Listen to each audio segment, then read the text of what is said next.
Well, I think that it's unique that she was not someone who was out looking to become a movie star. It just came to her. I mean, she didn't have an agent. Yeah. She told me she didn't even question. She just signed the papers. Sure. She was completely surprised that anybody was even calling her. I know. And I think maybe you might want to speak about that and whether you think that over the long run that stayed in her stead, that it was never really so important to her that, that she'd kind of run over everybody for the career or throw her children off to Switzerland for the career. You know what I mean? She always says to me that her children, her family, and her career has always been third in her life. Yeah. All right. Well, Janet, as long as I've known Janet, and I've known her since she was that kid, there was a story. Janet was, as I say, under contract to MGM, but borrowed by Howard Hughes, who had his own devious plans, which he wasn't able to carry out. But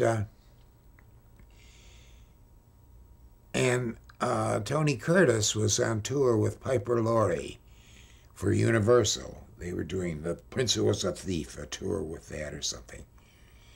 And Tony Curtis and Janet Leigh, at that point, were very much in love. My God, every time you picked up a fan magazine, you'd see them.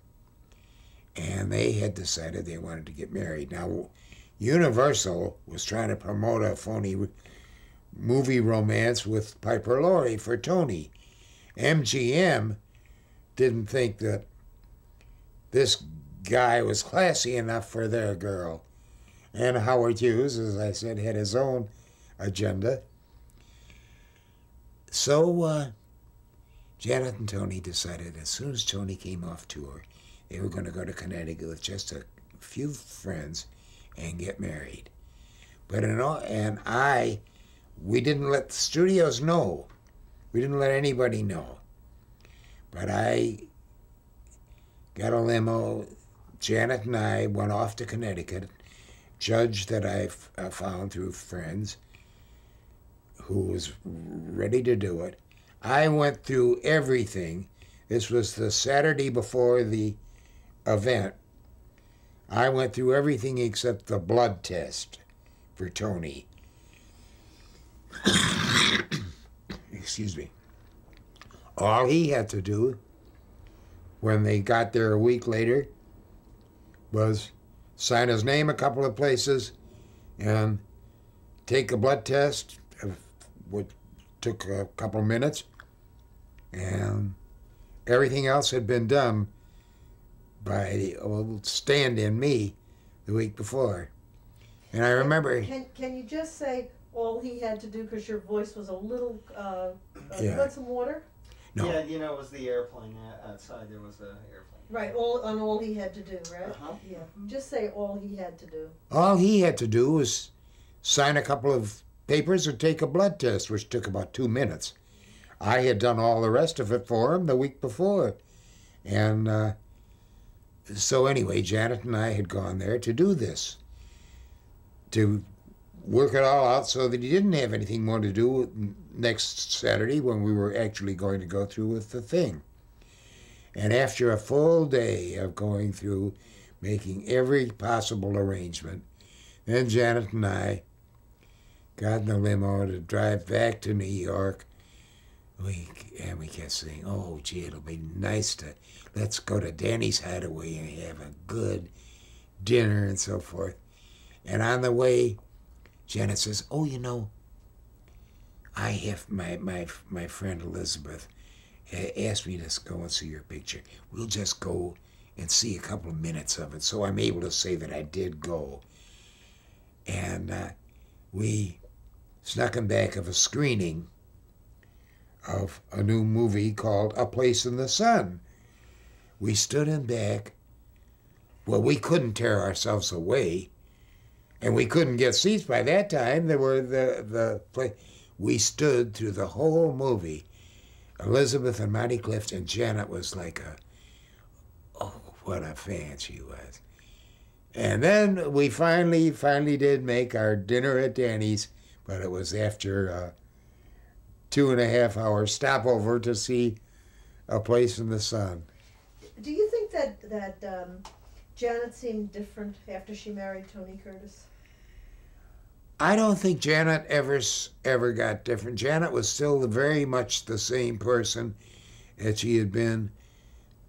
I think Tony changed considerably. I don't think Janet did. Janet was just as warm and real and fresh and lovely as she had ever been. And Tell me, they once got an award for being the most cooperative stars. Remember all those photo play spreads? They'd have them in their house. When they had their children, I mean, people lived through them. They were the ideal couple. Exactly. Why do you think that was Janet's influence to be so cooperative with the press? I think so, yes, because I think Janet was just automatically cooperative with, and she would be as cooperative with the lady next door who was planning a party as she would be with anybody. And certainly the press, she was very cooperative because that's the kind of person she was.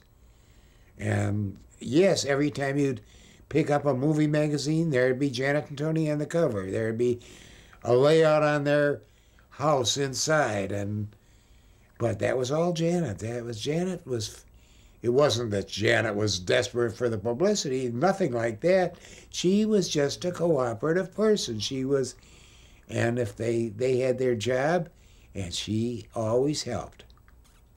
Do you think it was good that they, I think it was interesting that the studios were kind of against them getting married, but then they became such a famous team in the movies? Well, as I said, the studios really, they had other plans for their hot young stars.